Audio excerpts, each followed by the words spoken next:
Para George Sabran, en la historia de la caída va a haber unos personajes singulares. En primer lugar, una serpiente que habla, lo cual convierte la historia en una fábula, porque normalmente los animales no hablan. Va a estar presente también un ángel esgrimiendo una espada. Y por supuesto todo el contexto donde el hombre y la mujer son echados fuera de la tierra que Dios les había dado a ellos.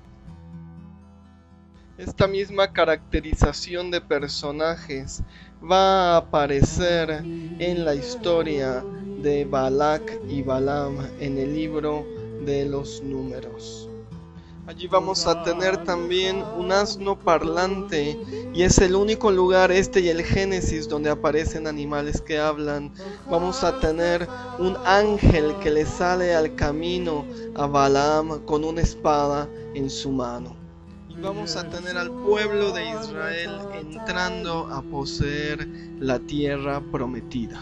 Para George Sabran, estas similitudes entre la historia de Génesis y la historia de Balac no son coincidencias. Por una parte, vamos a tener a estos animales, a estos seres también que están apareciendo, estos personajes de la historia de Génesis, y por la otra vamos a tener también nosotros a los personajes que aparecen en la historia de Balac. De modo que, según la interpretación de George Sabran, la intención de Dios era introducir al pueblo de Israel, a su pueblo elegido, a la tierra de Canaán, a la tierra de Israel, que en sentido figurado era el jardín del Edén. Los quería reubicar nuevamente en el jardín del Edén. Para nosotros como cristianos, el apóstol Pablo nos dice que el pueblo de Israel no alcanzó el reposo, es decir, no entró a la tierra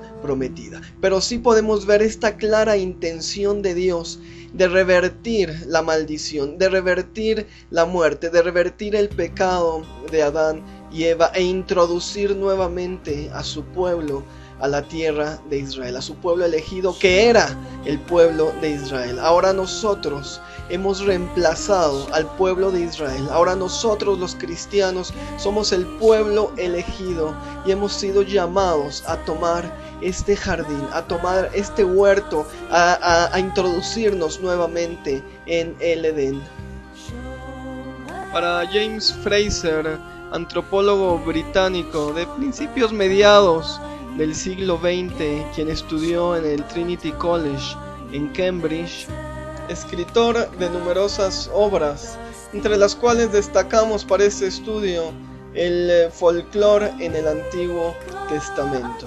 Dentro de este libro, James Fraser va a plantear que la historia de la caída trata de explicar la mortalidad del ser humano. Él va a decir que una serpiente parlante es un símbolo de un mensajero divino de Dios, porque los animales no hablan, de modo que una serpiente que habla llevaba el mensaje al ser humano para que éste comiera del árbol de la vida y viviera para siempre. Pero siendo la serpiente el ser más astuto, como lo describe la Escritura, tergiversó el mensaje, lo cambió, engañó a la mujer, engañó al hombre para que comieran del árbol de la muerte, del árbol de la ciencia, del bien y del mal. Y después la misma serpiente comió del árbol de la vida, robándole la vida eterna al hombre. James Fraser ve esto a la luz de otras creencias primitivas en diferentes pueblos africanos alrededor del mundo, nilóticos, semíticos, y él dice, bueno,